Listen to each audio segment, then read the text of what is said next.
Kia ora tātou, welcome to this session.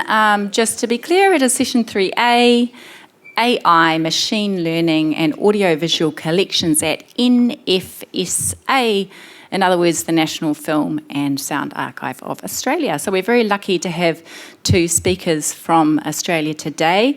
They're likely to use most of the session on the presentation, but they are really happy to speak with you afterwards over afternoon tea to answer any questions you have. So without further ado, I will introduce them. We have Rebecca Coronel, who's the Head of Collection Preservation from NFSA, and Keir Winesmith, Chief Digital Officer. Over to you guys.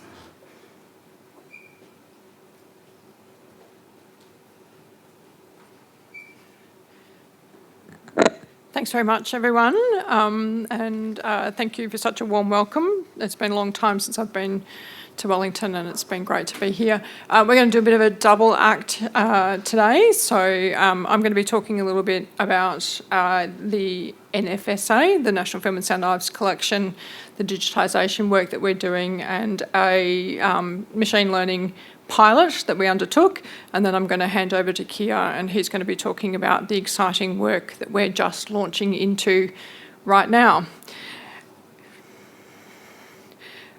Just for those who maybe haven't been to the NFSA, haven't had a chance to go to Canberra, this is our building in the National Capital on Ngunnawal land, and we are the Australian National Audiovisual Collection. So we hold anything that can be played on a screen and audio, all kinds of collection items. As I said, this paper is about our journey to improve the discoverability of our collection. We're just at the very beginning of that journey. So this is really about a trial. It's about a proof of concept and working towards a more specific collection discovery tools and what we're calling the conversational archive, which is our next step. You might wonder why the non-tech person is speaking, and I am very much the non-tech person. And really that's because I am the Head of Collection Preservation, so I look after the analogue collection at the National Film and Sound Archive, which numbers close to probably 1 million items.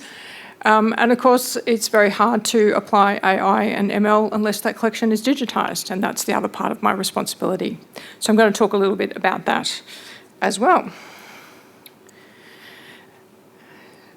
Just briefly in terms of what we collect, as I said, we're a wide-ranging film and sound archive. So this is an example just to give you the kind of sense of variety, Mad Max Fury Road. But we collect all components of AV, so film, magnetic tape, all kinds of audio, all kinds of recordings, recorded sound, music, oral histories, all kinds of things. And to give you an idea as well of we're the classic kind of institution with a backlog as well. So in terms of Mad Max here, for instance, we have under my care 7 pallets of outtakes from the original Mad Max film, none of which are digitised. So there's a lot of content that we have that is available. There's a lot of content that is not yet available. Who do we serve? We are a national collecting institution, so we are an Australian government organisation. We have public visitors coming in to our building in Canberra, but we also serve researchers, documentary filmmakers. We have clients of all kinds who are accessing our collection, and of course we run educational activities with a particular focus now on media literacy. One of the key things for us is that we've realised in recent years that for every one visitor who comes into our Canberra building, so physically into the premises, we have something in the order of 4,000 visits online. So for us, being online and making sure that our collection is at its most discoverable, its most useful and its most accessible online is the way in which we're going to connect with the maximum number of people. Some of the interesting stats as well in terms of obviously we're an Australian government organisation, but our audience definitely extends internationally. When we look at the statistics for people accessing our collection online, for some areas of the collection, it's more international than it is Australian. That's our current mission, I suppose, to tell the national story by collecting, preserving and sharing audiovisual media. and the cultural experience platforms of our time. That last bit is important as well in terms of where we're heading with our collection. So we've just started in recent years collecting video games, AR experiences, VR experiences. We're trying to collect social media as well. They are the cultural experience platforms that we're all using, but collecting those is a challenge. So that's also part of where we're heading. Some of you who work in archive land might also know us from Deadline 2025, which is talking about the risk to magnetic media tape. We did a lot of work in the last few years to really promote and advocate for the preservation of tape, which we understand largely will not be accessible if it's not digitised in the next couple of years. 2025 is a little bit of an arbitrary date, but it's a good indication of the speed and the priority that we have to apply to magnetic media if we want to see it digitised. We're lucky. We were recently the recipients of $41.9 million specifically to help us in that task. So we're currently digitising not only our own collection, but that of other Australian institutions as well. And we're working very hard to do that, but our curators keep collecting. I think in the last year or so, we digitised in the order of 27,000 magnetic type items. Our curators collected another 16,000 in that same year. So it's a little bit of a never-ending exercise. But just briefly, before I hand over to Keir, so this is an example of our magnetic media digitisation space. This is some of our older equipment. We've upscaled to, with our Cinedecks, to being able to do 29 streams of video at any one time, which is fantastic. We currently run two preservation scanner, one preservation scanner, one small scale scanner. The money we've got has enabled us to purchase another scanner. We're just in the process of doing that now. We'll also be getting in some other film equipment. That's certainly very important to us because we have something in the order of 150,000 film items that are not digitised. Keir's team have been working very hard on this. So this is part of our new off-site data storage centre in Canberra. It's in a secure Australian government approved facility. But it's super exciting that this is a core part of not only our digitisation and our IT infrastructure strategy, but it's also key to security and disaster recovery. Previous to this, we had to juggle LTO tapes between different buildings to make sure that we always had one collection copy that was secure in case of a disaster. Now we have another in a secure off-site centre, so this is a big step forward. And for those who love the machines, this is the new tape library. So this is LTO 8 is our next step forward. This particular library will end up being able to hold about 27 petabytes of data, which is fantastic. Our current collection is somewhere in the order of 7 petabytes and growing all of the time. So that's the technology end and that's the digitisation end. So I just wanted to very briefly talk about the pilot that we ran in the last 18 months or so, looking at machine learning and AI. We decided to run a trial to really have that test of concept for the staff in the organisation. There's been a lot of media about AI and machine learning. There's a lot of products out there. There's a lot of kind of different aspects of this that are floating around in both the cultural and non-cultural space. But really we wanted to have an opportunity for our staff internally just to have a tool, see what it did, to test the pros and cons and to see what value that we got out of it. So we procured a particular system. And we made a copy of our Access collection, so not all of the collection, but a significant portion of it.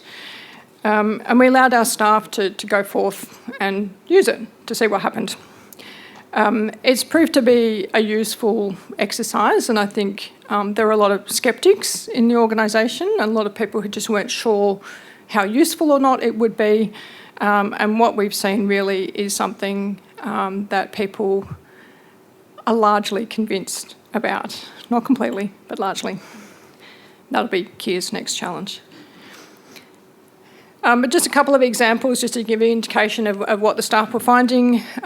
So facial recognition, as a tool, this particular system allowed for learning systems and facial recognition, but of course it's not infallible in any way, and it is also subject to certain biases in the system. This is Kylie Minogue. I use Kylie is a great example of someone who, like a lot of famous people, whose face has changed quite a lot over the years, but has also obviously, performed in different ways and in different kind of characters.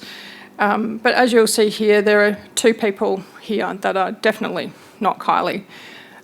So this was something that we found that it's certainly a very useful tool to either teach the system to find people, particularly Australian actors and performers who might not be identified in an international or an American-based knowledge database, but also for us to be able to have a look and see where we could find those mistakes.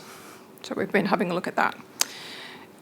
This is another example of where we really got value out of the pilot. So looking at optical character recognition, this is a screenshot from, I think, around 1938, protests around rights for First Nations Australians. And the search that was made for this was just the words equal pay. So one of our curators was looking for equal pay as a topic. They had no particular curatorial impetus in mind. They weren't looking for particular content. They were just looking for what we had. And this is a great example that optical character recognition was able to pick up the banner there. That would not appear in any of our collection database information. This is a similar one as well, so this is also looking at transcription and then looking at what our curatorial team were able to find. We do a lot of oral history work, so an oral history at the moment might be 2 to 3 days of recording, particularly when we're doing someone's biography. It takes them a good 12, 16 hours to talk about their life. And again, our MediaFlex collection management system can't possibly record all of the things that they talk about. This particular system, though, can find that information through transcription. This is just a piece someone was looking for, again, of former Prime Minister Robert Menzies talking about Queen Elizabeth. It's something that we thought we had, but no one quite knew, but this system managed to find it quickly. So what did we learn? The main thing is that this trial really gave us, as I said, a chance for staff to test the pros and the cons. The big tick items were in the enhanced capacity to find content. As I said, we have millions of items. We have about 4 million pieces of content, however you might want to describe them. And that's a lot. So even for our curators who've been with us for a long time, who have a great knowledge of the collection, have really good working knowledge of our collection management system, finding that content is hard. This system made it much, much easier. We also found a great tool for building exhibitions and bringing content together. We also found a great capacity in being able to move straight to content. So those oral histories I was talking about, you could find and identify content and jump straight to it rather than having to find a way to scroll back and forth through hours and hours of content. The worrying things that we found, so one of them is that our collection is by its nature historically sometimes offensive and or inaccurate or has material in it that is pornographic or violent, all those kinds of things. This kind of system didn't really allow us to buffer that from our staff, so you found what you found. So that optical character recognition thing, you might be searching for something entirely unrelated to a subject that you think might contain something offensive, and there it is in front of you. So for our staff, that was a major issue that we know that we need to deal with in the future, how to not just happen upon that content. And the other one, of course, is accuracy and getting that material correct.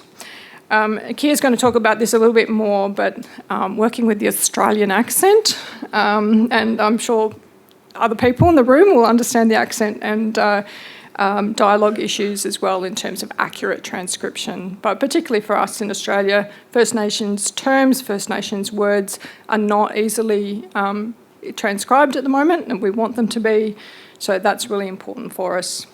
So was it worth it? Absolutely, it was worth it. It was a very important way for our staff to get on board and to trial the tool, but it wasn't quite what we wanted. So now I'm going to hand over to Keir, and Keir's going to talk about where we're going.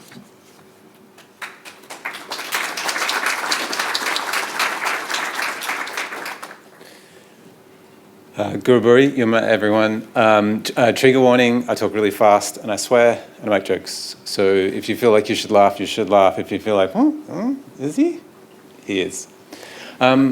So we started thinking about the premise of a conversational archive, and we have to go back a little bit to understand what we mean by that. So the beginning of writing in Australia was lists. Way before writing, when we were keeping cultural content and passing it through generations, it was stories and it was dance, it was movement, it was song. After that came lists, and after lists came lists with lines that look like spreadsheets, but they're on paper, a couple of hundred years before spreadsheets. And then we took the spreadsheets and we took the lines and we made those into cards, and we put those in little boxes, and then we put the little boxes, and we took the cards, we made the cards into dots, and the dots are ones and zeros, and we took the ones and zeros and put them in computers 55 years ago. So kind of like this metaphor for finding cultural content has not changed, and has not changed for your institutions and for mine. It's still strings of characters in lists, in the right order, the way the catalogue put it in there, and not the way that you, as a punter, thinks about it. So the computational archive is a new idea, last kind of decade, and we think after the computational archive comes the conversational archive. And because we're an institution that likes to build things as well as think about things, we thought we can't just say that, we also have to do it. We also want to acknowledge that these ideas of passing cultural content through time are not new. You know, Foucault was writing about the idea of an archive not being a bunch of books, but a bunch of ideas that are joined up by humans, and we can totally agree. And so we got a whole bunch of money that was called Audiovisual Australia, so AVA for short. Is that AVA funded? Is our trip AVA funded? Is the scanner AVA funded? Are the servers AVA funded? AVA just became a stand-in. And so we thought, what happens if you ask AVA? So what happens if you take all those entities that are inside the institution and all of those partners that Rebecca talked about that are outside the institution, and you created a conversational archive so you could engage with the collection in a way that's felt really natural. Once it's 4 million things, you can't know all the things, you need to weigh in to the things. So this is actually a scrubbed and differentiated version of our ecosystem. We have a lot of technology. We are a technology hub, hundreds and hundreds of machines. And we asked ourselves, if we were going to put machine learning inside the NFSA, where would we put it? Like, what would make sense? Kind of what's logical? And so we stepped back and we thought the three things, which again Rebecca noted before, that we exist to do is to collect, to preserve, and that's preserve the things, right? The asset, the object, where is it on the shelf, but also the copy of that thing and the metadata about that thing, where is it in the database? And we share. We share online, 4,000-ish for every one person in person, but we value both. And then we asked ourselves, okay, so where does machine learning live in this? It doesn't replace this, it's an enabler, it's not a replacement. So we kind of think it goes there and it generates that, and we kind of think it goes there too. And actually, if you're going to take a photo and put it on your WhatsApp group with friends from work, I suppose, now that Twitter's dead, like this is the photo, like this is the premise, this is what Ask Ava is. It's not just like an LLM instead of an archive, it's a whole bunch of very targeted, intentional decisions to place machines at specific spots. And so when you finish that work, right, you get to ask questions. So the first question that I was sort of interested in is I said, write me an essay on the history of Australian film. Sweet. And so one of our staff animated this. This is not actually real. This is PowerPoint. But these are the actual words copied and pasted out of the thing. And what's kick-ass about this? I mean, this is kind of incredible. This was impossible 6 months ago. It was plausible 3 months ago. Kind of stupid. Even before that is that all of it is bollocks. The IDs are not IDs. They're made up. It even made up the IDs. It made up the title, The Arrival of Sound and Decline, 1930 to 1940. What even is? I would watch it, but it doesn't exist. Nothing in there exists. Actually, Muriel's Wedding exists, but the date's wrong. Anyway, putting that aside. So we're like, this is shit, let's not do that. How about when it asks you to do something like ChatGPT, which does dreaming, right, because it's a word guessing machine, our word guessing machine says, no, write your own essay. Maybe I can find you something in the collection to watch or listen to, and then you can write your own essay, lazy students. I'm a massive fan of Ben Mendelsohn. I think he's a genius actor, one of Australia's finest. And I was convinced in my head that his career blew up due to Animal Kingdom, which if you haven't watched, you should watch. Phenomenal piece of cinema. And so I wrote, when did Ben Mendelsohn's career take off? And it says it actually took off when he acted in the film The Year My Voice Broke. And we know that because he said that. And that link exists, and that ID is a real ID. And you click that and you hear Ben Mendelsohn talking about his own career. So instead of the machine dreaming the answer, the person who knows the answer, Ben knows the answer about his career, and he answers it himself. And so we started asking other questions. So like I wanted to know more about Animal Kingdom. I really thought he was going to talk about that. And so I asked another question. And there's a couple of things. So here's an interview with Jackie Weaver, an interview with Ben Mendelsohn talking about their careers. And you click those links and you land in the bit of that story, that bit of that multi-hour interview where they talk about that thing. And that's for us a difference between a large language model and what we're calling a primary source model. So our model of the collection is actually about getting you to the bit of the collection that is relevant to you, not dreaming on behalf of the collection. So how do we do it? So source MP3s, a little bit like Acme, ran them through Whisper. We built a big transcription JSON. We ran that through GPT to build our entities. We stored them in an RDF lib and did a derivation. Did the same for collection data. So that's the catalogue. That's the list of words that exist in the catalogue fields that have not changed in 250 years. We used chat to help us get RDF in and RDF out, so a bit of sparkle, and then we had a little response. So what the GPT bit, actually, I probably should take a photo of this. This is the other slide that matters. What the GPT bit is simply translating it into something that we trust. We trust the knowledge graph. We have built the knowledge graph. We host the knowledge graph. We know what's in the knowledge graph. We don't let OpenAI, whoever leads it now, decide how to answer the questions for us. We just said, ask these questions, answer them properly. And so really all it's doing is translation, not replacement. And so this is what the visual graph, this is the knowledge graph, like this is what's underneath the hood. The Year My Voice Broke, that's Ben Mendelsohn, that's a bit, and it starts pulling it apart. And sometimes when you pull it apart, you find really beautiful things like he's being interviewed and someone says, caught the eye of Steven Spielberg. And so our machine built a relationship between an entity, Ben Mendelsohn, and an entity, Steven Spielberg, which is an entity of type caught the eye of. Had dinner with might actually be the most important entity in an oral history, because it's the moment they fell in love, it's the moment they started to work together. It's not acted in, right? And that to me is fascinating. And when I gave this talk in France, the French said, no, you can't do that. And I was like, no, this is great. There's a really new way to connect bits of content. And they're like, no, that is not a controlled ontology. We invented the word, you're not allowed to do that. And so they had invested in, within their National Archive, getting a proper controlled vocabulary. And we were like, being Australian, no, it's fine, it's fine. The English were kind of halfway between, the Dutch in the middle, the French way at one end, and it turns out us up the other. And then you find great stuff, right? There's stuff our collection definitely knows because cataloguers, curators, accessioners put the right data in. And there's the things that the machine thinks are right. And then you join them up. And it's actually in that intersection, we believe, that the real potency is. That's where the power is. It's when we claim a thing, acted in, and they claim a thing, I acted in, that you get the story. And then not only is it the story, it's like that real bit. It's a bit in the interview where you get to hear about him being described in that way. And that's kind of a breakthrough. So for us, this is one of the 5 projects we did. 3 were terrible and didn't work, but that's good. You've got to do lots of things to learn. And the other one was this one, which was sort of asking the question, when you look at our 4 million-ish things, and people are asking questions of the 4 million-ish things in so many ways that we can't possibly know, how do we kind of almost auto-generate, but through a curatorial lens, a way into the collection that's usually hidden from people? There's all sorts of great stuff in the collection that we don't even know. So this is actually just the machine built all of this. None of that No one decided any of that. It's all just based on the things that it found in the content of him talking about himself. So that's actually just a clip from a web browser. And so we're sort of thinking about it not only as answering questions when you send a text, but also how do we think about the conversation as a premise for discovery and for agency for the users who don't know the list of characters that the cataloguer put in a specific field at a specific time, which is in the past the only way you could possibly find content in our collection. The other thing that's kick-ass about this is the machine thought he was in a film called My Voice, and the machine thought he was saying, when I was in this film called My Voice and it broke, that's when my career took off.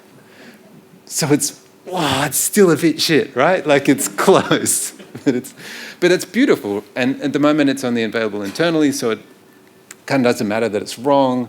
So we're doing other tests, and this is a good example. There's a Japanese games company, we collect games, called Inflatability, which kind of sounds a little bit like inflation.